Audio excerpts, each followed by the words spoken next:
안녕하십니까, 고한영회사입니다. 오늘은 일장 재무관리의 개요를 강의하겠습니다. 먼저 이 파트 1의 재무관리의 기초 개념은 진짜로 말 그대로 재무관리의 기초입니다.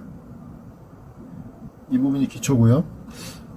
이것이 이제 자본구조 파트, 파생상품 파트에 다 이게 쓰입니다. 기초 개념이라는 거 알아두시고요. 일장 재무관리의 개요에서 저희가 알아야 될 것은 이 전통적 목표인 이익 극대화의 개념과 그 다음에 현대 재무관리의 목표인 기업가치 극대화, 요거를 이제 차이를 명확하게 아시는 게 중요하고요. 이 재무관리 목표는 결국 이제 기업의 목표이기도 하고요.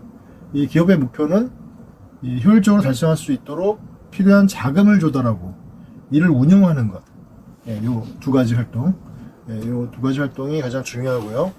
요 재무관리의 연구 대상은 이제 재무관리자의 역할이기도 한데, 요 1번의 자본 조달 결정, 이게 자금을 조달하고가 여기에 연결되고요.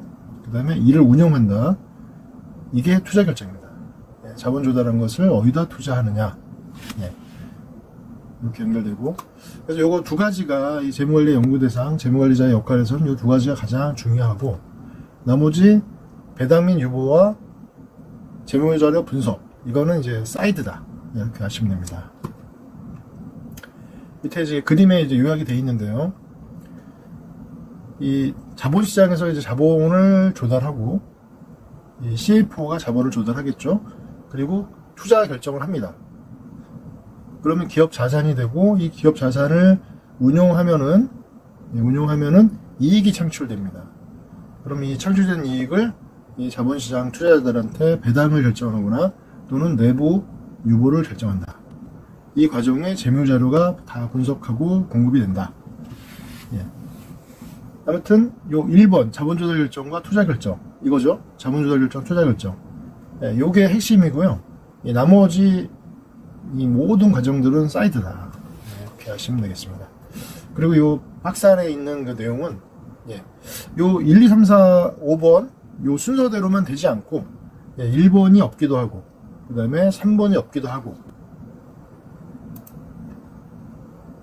그 다음에 이제 무용지민 그 자산으로부터 이제 이익이 창출되기도 하고, 또 이제 배당 결정도 이익이 없음에도 조달된 자본 가지고 이제 배당 결정도 내려질 수 있다. 그래서 절대적인 순서가 아니다.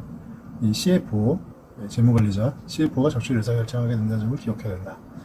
CFO라는 말은 이제 여러분들이 많이 들었죠. 재무담당 이상. 기업에 이제 CEO도 있지만 CFO도 있잖아요. 저희 회계사들도 이 CFO로 많이 진출하고 있습니다. 그 다음에 이제 재무관리의 목표. 아까 그 이익극대화와 기업가치 극대화가 핵심이라고 그랬죠. 전통적 목표는 이익극대화다. 그 다음에 현대적 목표는 기업가치 극대화다. 자, 전통적 목표인 이익극대화가 왜 문제가 되느냐? 1번이 이익 개념이 모호하다. 요 이익이죠. 요 이익을 극대화한다는 게 이익이 대체 뭐냐? 영업이익이냐, 단기순이익이냐, 주당순이익이냐? 불분명하다. 말 그대로 이해하시면 되고요. 그 다음에 이 회계적 이익은 이 재고자산 평가 방법이나 감가상각 방법 등에 의해서 이익이 달라질 수 있다. 그래서 기업의 경제 실상을 정확하게 반영하지 못한다. 이 부분은 이제 재무관리보다도 이제 재무회계 관련된 부분이죠. 그래서 이제 분식회계 이슈, 분식회계를 하기 위해서 재고자산을 과대평가한다거나 그런 경우를 말하는 겁니다. 그래서 이익이 달라질 수 있기 때문에 경제 실상을 정확히 반영하지 못한다. 이게 가장 결정적이다. 네, 두 번째는 이제 화폐의 시간 가치가 무시된다. 손익계산서 다 단기 순이익하면은 정기 단기 이거를 화폐의 시간 가치를 고려해서 이제 비교하지 않잖아요. 단기 순이익이 정기보다 늘어났다, 줄어들었다, 이런 식으로 평가하지 않습니까? 그렇기 때문에 화폐의 시간 가치가 무시되기 때문에 미래에 서로 다른 시점에서 발생하는 이익을 적절하게 평가하지 못하게 되는 거죠. 그리고 3번에 이제 미래의 불확실성을 무시한다. 이 회계적 이익이란 것은 그 현금 흐름이 실현되지 않을 가능성을 무시하고 있다. 어떤 미래의 가치를 논한다면은 이 현재 뭐 아무리 그게 가능성이 높아 보여도 실제로는 그대로 되지 않을 확률이 있습니다. 예, 그 가능성도 적절히 고려돼야 되는데 요 회계적 이익, 요 이익 극대화의 이익에는 그걸 고려할 수 있는 수단이 없어요. 요 내용을 다시 한번 읽고 미래에 예상되는 기대 수익의 동일해도 그다음에 회계적 이익은 기대 수익만 고려할 뿐. 그런데 이거를 좀 바꿔야 될 것 같아요. 예를 들어 이제 요 미래에 예상되는 기대 수익이 요 기대 수익이거든요. 줄여서. 근데 이게 사실 요 기대자를 빼고 요 미래에 예상되는 수익으로만 해야 될 것 같아요. 그러면 요거를 줄이면은 기대 수익이 아니라 미래 수익이 되겠죠. 이게 좀 오해할 수 있는 부분이 있어서 요거를 이 기대를 빼고 요 기대 수익을 미래 수익으로 바꿔서 이해해 주시면 되겠습니다. 자, 이제 중요한 이제 현대 재무관리 목표 기업 가치 극대화다. 이 기업 가치 극대화 목표는 이 극대화 기준의 요 세 가지의 개념상의 문제점을 극복했다. 그래서 현대 기업의 재무관리 목표로 정립됐다. 이건 확실히 뭐 완전히 정리된 거예요. 그래서 굉장히 파워풀하다. 여기 재무관리에 여기서만 이 극대화가 잠깐 논의되는 거고 어떤 개념을 알기 위해서 나머지 앞으로 모든 재무관리의 그런 파트는 100% 이제 기업 가치 극대화 요게 그냥 당연히 전제되는 거라 생각하시면 되고요. 이 기업가치라는 것은 뭐냐? 기업가치 줄을 걷어요. 기업가치 V는 기업의 미래 현금 흐름의 현재 가치다. 이것도 이제 중요한 개념이죠. 이것도 그냥 자연스럽게 몸에 체득이 될 정도로 알고 계셔야 돼요. 기업의 미래 현금 흐름의 현재 가치다. 요 간단한 말이지만 요 한 문장에 요 세 가지가 다 극복이 되어 있다. 보시면 되겠습니다. 쭉 보시면 이 기업가치 극대화를 위해서는 이제 기업가치는 보유자산의 수익성과 현금흐름의 위험도에 따라서 결정된다. 이 부분이죠. 자, 이게 또 핵심 부분이고요. 이 보유자산의 수익성은 뭐냐? 미래의 현금흐름을 극대화하는 거다. 보유자산의 수익성이 미래의 현금흐름 자체예요. 그래서 이거를 이 수익성은 극대화해야 되고, 그 다음에 또 결정된 요인이 현금흐름의 위험도다. 그래서 이 위험도는 최소화해야죠. 위험은 최소화하고, 현금흐름은 극대화하고, 위험은 최소화하고. 이렇게 투자 결정과 자본 조달 결정. 아까 1, 2번. 1번이 자본 조달 결정, 2번 투자 결정이죠. 1, 2번이 가장 주된 활동이라고 했죠. 투자 결정과 자본 조달 결정을 해야 된다. 그래서 기업 가치는 기업이 벌어들일 미래의 현금 흐름, 미래 현금을 적절한 할인율로 할인. 요 파란색으로 된 부분들이 같은 부분이라고 보시면 되고, 요 빨간색 밑줄 그런 부분이 또 같은 부분이다 이렇게 보시면 돼요. 그래서 이걸로 할인한 현재 가치 합을 낸다. 이 현재 가치가 바로 화폐 시간 가치가 고려된다. 이게 현재 가치 고려된다. 그래서 이거를 수식으로 표현하면 이렇게 되는데, V가 이제 기업 가치고, 이 CF가 현금 흐름, 요 미래 현금 흐름, 이제 1기 현금 흐름, 2기의 현금 흐름, 3기 현금 흐름 쭉 해서 이제 영구적인 현금 흐름이 되겠죠. 이 각 그 연도의 현금 흐름을 K가 할인율이 됩니다. 그래서 할인율로 할인한, 요게 기업 가치다. 기업의 미래 현금의 현재 가치, 이게 기업 가치다. 요거를 이제 요렇게 표현할 수 있죠. 수식으로. 수식도 알아두셔야 되고요. 그 다음에 이제 기업 가치, 자기자본 가치, 주식 가치, 주주 부의 간의 관계. 이게 뭐냐? 기업 가치 극대화는 자기자본 가치 극대화하고, 또 주식 가치 극대화하고, 주주 부의 극대화하고 일치한다. 이거를 이제 그림으로 알아보겠습니다. 자, 기업 가치는 자기자본 가치하고 부채 가치를 합한 거예요. 그렇죠? 이건 이제 그 대차표를 연상하시면 되죠. 여기 이제 자본, 부채, 그게 기업 가치, 차변. 근데 자기자본 가치는 주식 가격의 발행 주식 수를 곱한 거예요. 그렇죠? 이게 자기자본 가치예요. 따라서 이제 기업 가치, 요 기업 가치를 극대화한다는 것은 주식 가치, 요 주식 가치를 극대화하는 거나 같다. 왜냐면 이제 부채 가치는 일정하다가 보는 거예요. 또 이제 발행 주식 수 이제 단기간에 일정하다가 보는 거고.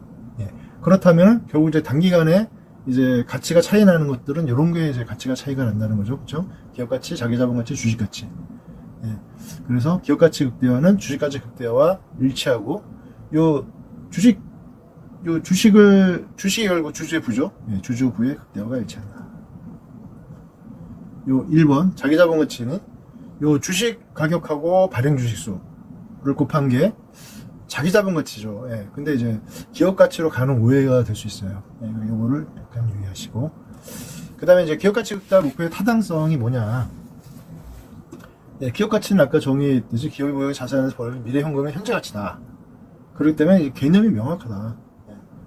명확하죠. 미래 현금으로 현재 가치. 명확하죠. 그렇죠? 아까 뭐 영업이익이냐 뭐 당기순이익이냐 주당순이익 이렇게 모호하지 않고 이게 명확하다. 미래 현금의 현재 가치다. 그 다음에 화폐의 시가가치가 아까 고려되죠. 그렇죠? 할인율로 할인하니까. 그 다음에 미래의 불확실성이 고려된다. 예. 요 위험이 고려되는 것은 할인율에 반영이 되고 있습니다. 요거 이제 아까 마무리 부분에, 요번 강의 마무리 부분에 제가 확실하게 보여드리고요. 여기서는 일단 이렇게 알고 넘어가시고, 그 다음에 또한 귀속 주체가 명확하다. 주주다. 귀속 주체가. 그 다음에 증권시장의 형성된 주식 가격을 통해서 객관적으로, 요 주식 가격은, 예, 지금 계속적으로 주식시장에서 평가를 받고 있어요. 그렇죠? 주가가 올라가고 내려가고 지금도 등락이 계속되고 있잖아요. 이 주식가격을 통해서 객관적으로 객관적인 시장이니까 주식시장이니까 시장에서 객관적으로 측정할 수 있다. 그래서 이제 기업의 재무관리 목표로 타당하다고 할 수 있다는 말입니다. 예, 이 문제를 이제 이 강의 마무리 부분에 다시 한번 돌아와서 하겠습니다. 4번 기업가치 극대화 목표의 문제점. 이 부분은 예, 사실 뭐 크게 의미를 두지 않으셔도 되는데 제가 뭐 참고 목적으로 한번 알아두시고요. 요 기업가치 목표 자체는 문제점이 전혀 없어요. 제가 아까 파워풀하다고 그랬잖아요. 앞으로 100% 기업가치 극대화를 전제로 이제 논리를 전개한다. 재무관리가 그렇게 말씀드렸고, 근데 이 문제점이라는 것은 뭐냐면 이 대리 문제라는 것 때문에 예, 기업가치 극대화 달성하지 않을 수 있다는 얘기예요, 그냥. 예, 기업가치 극대화 목표 자체는 문제점이 전혀 없다. 근데 다만 이제 대리 문제 때문에, 왜냐면 이제 우리 경영자 대표이사, 회사의 대표이사가 사실은 모든 결정권을 갖고 있잖아요. 근데 이제 대표이사가 뭐 온노는 다행이지만 온노가 아닌 뭐 전문 경영인일 수도 있고, 그럴 때는 이제 어떤 주주부의 극대화, 기업가치 극대화를 목표로 하지 않고 어떤 자기의 뭐 특권적 소비, 차를 뭐 좋은 걸 탄다거나 뭐 비금전적 효익, 어디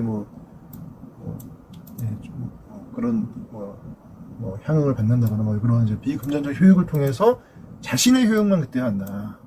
전문 경영인 자신의 효용을 극대화한다. 이렇게 의사결정할 수 있다. 그런 내용이에요. 그게 이제 대리 문제인데, 그래서 이제 현실적인 대리 문제 때문에 이게 목표가 달성되지 않을 수 있다는 얘기지 문제점 자체는 아니다. 그리고 이제 요 대리 문제 자체도 이제 요런 제도적인 장치, 저희 상법에도 이제 이게 명시되어 있잖아요. 감사 또는 감사위원회를 설치해야 되고, 주청에서 이사 임원을 선출을 할 수 있고, 주식매수 청구권을 통해 이쪽도 제도가 들어가 있죠. 그래서 경영자 보장 제도가 있고, 이제 적대적 M&A를 통해서 경영자가 교체될 그런 위협을 가할 수 있고, 이런 것 때문에 이제 대리 문제가 많이 완화될 수 있다. 그래서 이제 기업가치 목표로 계속 타당성을 유지할 수 있다. 그런 내용입니다. 이것도 이제 쭉 그냥 읽어보시면 되고요. 아무튼 요 대리 문제는 이제 여기서 다루는 게 아니라 이제 13장 자본구조 이론에서 집중적으로 요 부분이 이슈화되고 기출 문제로도 많이 출제가 됩니다. 그래서 그때 알아보기로 하고요. 자, 여기서 문제 한번 기출 문제 한번 풀어봅시다. 자, 재무관리의 목표에 관한 설명으로 가장 적절한 것은 이제 너무 쉽죠. 바로 그냥 자기자본가치의 극대화 바로 나오실 수 있습니다.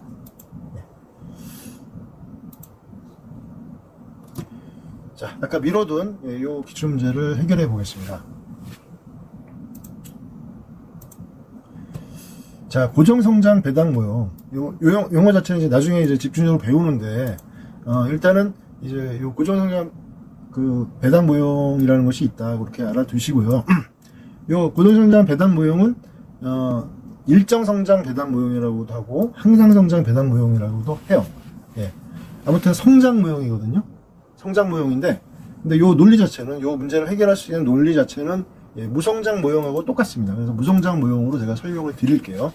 요게 이제 고든의 이제 무성장 모형이라고 그러는데, 이 P0, 현재 주식 가치는 D1, 1기 말의 배당을 K2, 주주의 요구 수익률, 할인율로 할인한 거다. 요게 이제 주가다. 근데 요 주가는 이렇게 보시면 되겠어요. 주가의 발행 주식수 N, 곱하면 뭐가 나오죠? 자기자본 가치가 나오죠. 여기 자기자본 가치고, 그 다음에 여기다 부채 가치, 부채 가치를 더하면 기업 가치가 나옵니다. 그래서 제가 요 밑에다 이 문제를 삽입을 시킨 거예요. 여기와 관련된 문제로 저희가 보기 좋은 문제라 이렇게 한 거고요. 자, 그러면 이 문제, 고정성장 배당 모형에서 주식의 위험은 기대 배당에 반영되어 있다. 자, 이 문장을 그냥 뭐 가볍게 읽으면 안 될 것 같아요. 왜냐면 이게 여러 가지로 변형될 수 있거든요. 자, 먼저 기대 배당. 기대 배당이라는 것은 D1이죠. 여기에 위험이 반영되어 있느냐. D1에 위험이 반영되어 있느냐. 일단은 요거를 해결할 수 있는 그런 내용들이 이 앞에 본문에 제 책에 써 있다고 그랬잖아요. 그래서 여기 보죠. 위험이 할인율에 반영되고 있다. 그래서 위험은 여기에 반영되고 있구나. 이렇게 암기해서 쓰실 수도 있지만 요걸 한번 다시 한번 이제 자세하게 한번 파악을 해보겠습니다.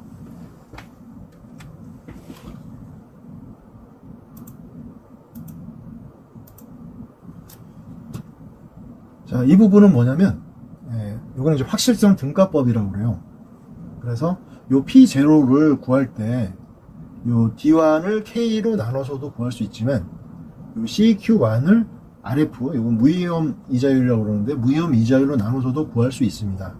요게 이제 확실성 등가법인데, 요 D1에다가, 요 알파는 뭐냐면, 확실성 등가계수예요. 확실성 등가계수.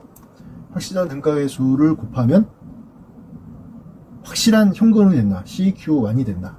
의미예요. 요게 이제 CQ1이 확실한 현금이기 때문에 요거는 이제 위험이 없거든요. 그러면 요거를 평가를 할 때는 무위험 이자율로 할인을 해야 되는 거죠. 아시겠나요? 자, 그러면 이제 다시 한번 이렇게 봅시다. 자, T1에는 위험이 반영되어 있다. K에 위험이 반영되어 있다. 요걸 또 설명 안 돼요. 요 K는 또 이 무위험 이자율에 리스크 프리미엄을 더하면은 요 K 할인율이 되는 겁니다. 무위험 이자율에 리스크 프리미엄을 더하면 할인이 된다. 그래서 요 할인율이라는 것은 K라는 것은 무위험 이자율에 요 리스크 프리미엄을 반영한 거죠. 그래서 요 할인율에 위험이 반영되어 있는 거예요. 위험이 할인율에 반영되고 있다. 근데 D1도 사실은 요 어떤 확률 변수를 곱한 게 이제 D1이니까 미래 시점의 기대 배당이잖아요. 확률 변수가 반영되니까 위험이 반영된 게 아니냐고 생각하시지만 이거는 반영됐다고 표현하지 않고 위험이 내포되어 있다고 표현하는 거예요. 그래서 위험이 내포되어 있는 요 기대 현금, 기대 배당의 요 확실성 등가 계수를 곱하면 확실한 이제 일기말에 현금흐름이 된다. 그래서 요 D하에는 위험이 내포되어 있는 거고 요 K에는 위험이 반영되어 있는 거예요. 요 관계를 잘 아셔야 되고요. 그래서 이제 요쪽에 위험을 할인율에서 조정하는 법. 요게 이제 위험 조정 할인율법이라고 그럽니다. 요게 이제 15장에서 다룹니다. 그 다음에 요 위험한 현금흐름, 위험이 내포된 현금흐름의 확실한 등가 개수를 곱해서 요 확실한 현금으로 만들어서 이제 무위험 이자율로 할인해서 구하는 방법, P0를 구하는 방법을 확실성 등가법이라고 해요. 그래서 요 두 가지의 결과는 같고요. 아무튼 중요한 거는 여기는 위험이 내포된 거고 반영이 된 게 아니다. 그래서 위험이 내포된 현금흐름에 확실한 등가계수를 곱하면 확실한 현금흐름이 된다. 이렇게 파악을 해주시면 되고요. 요거를 이제 보다 이제 구체적으로 말씀드리면 이렇게 파악하시면 돼요. 자, 요 K 할인율에는 위험이 내포된 것도 있어요. 요게 이제 위험이 없는 거고 위험이 내포도 돼 있죠, 그렇죠? 위험이 RF에서 무위험 리스크 프리미엄을 더해서 반영이 되기도 하지만 결과적으로 위험이 내포되어 있기도 해요. 그렇게 돼 있고 그 다음에 요 확실성 등가 현금흐름은 요 불확실한 위험이 있는 현금흐름, 위험이 내포된 현금흐름의 확실한 등가계수를 곱해서 위험이 제거된 거예요. 위험이 제거된 거고 그 다음에 무위험 이자율 자체는 위험하고 전혀 무관한 거죠. 이렇게 보실 수 있고요. 그 다음에 요 D1, 문제 D1은 위험이 반영된 게 아니에요. 이런 식으로 해야지 반영되는 거잖아요. 이렇게 위험 리스크 프로그램 더해주고 해서 이게 반영됐다는 거고, 이거는 위험이 그냥 내포된 거예요. 반영됐다고 하면 안 돼요. 그래서 요 분자가 이제 현금분류라고 볼 수 있고, 요 분모가 할인율이라고 볼 수 있어요. 그래서 재무관리는 요 확실성 등가법을 제외한 다른 모든 부분에서는 위험조정 할인율법을 사용한다. 이게 이제 기본 베이스고요. 이게 아마 한 5% 정도 된다고 보시면 재무관리의 95%는 위험조정 할인율법인 겁니다. 아시겠죠?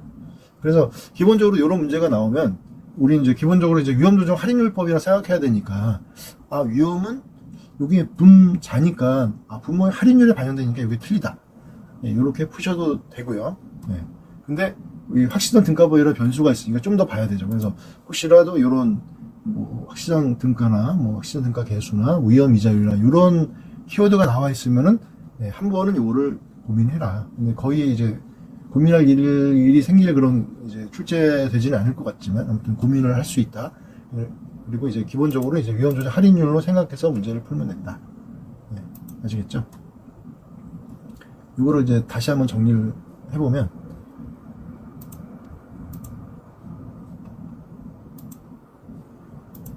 자, 고정성장 배당 모형, 여기서 요 지문을 바꿔보는 거예요. 주식의 위험은 기대 배당에 반영되어 있다. 바로 이 선지죠. 기대에 반영되어 있다. 이거는 틀릴 거예요. 그다음에 이제 고정성장 배당에 주식의 위험은 기대 배당에 내포되어 있다. 아까 말씀드렸죠. 내포되어 있죠, 그죠? 내포가 되어 있어요. 내포되어 있는 건 맞아요. 그 다음에 주식의 위험 할인율에 반영되어 있다. 할인율에 반영이 되어 있죠, 그죠? 또 주식의 위험 할인율에 내포되어 있다. 내포되어 있기도 해요. 위험이 내포되어 있기도 한 겁니다. 그래서 답은 이렇게 되는 거죠. 그러면 이 선지는 기대 배당에 반영되어 있다고 되어 있기 때문에 틀린 게 되고, 만약 이게 반영이 아니라 내포라는 말로 되어 있다. 기대 배당에 내포되어 있다. 그러면 이거 오류 문장이 되는 거예요. 그 다음에 굳이 반영되어 있다고 쓰고 싶다 그러면 기대 배당이 아니라 할인율로 바꿔야죠. 주식의 위험은 할인율에 반영되어 있다. 이것도 맞는 선지가 되겠습니다. 요 해설을 읽어보면 고정성장 배당 모형은 뒤에서 다룬다. 뒤에서 다룹니다. 그러니까 그때 아시고, 여기서는 이제 요것만 아시면 되고요. 그리고 요거는 좀 보충을 해야 되는데, 15장에서 다루는 확실성 등가를 제외한 모든 재무관리 파트에서 주식의 위험은 기대 배당 등 현금 흐름에 반영되는 것이 아니고 할인율에 반영된다. 위험조정 할인율법, 여기 95%라고 그랬죠. 요거는 보고 그거를 설명합니다. 잘 아시겠죠? 이렇게 해서 1장에 대한 강의를 마치겠습니다. 수고하셨습니다.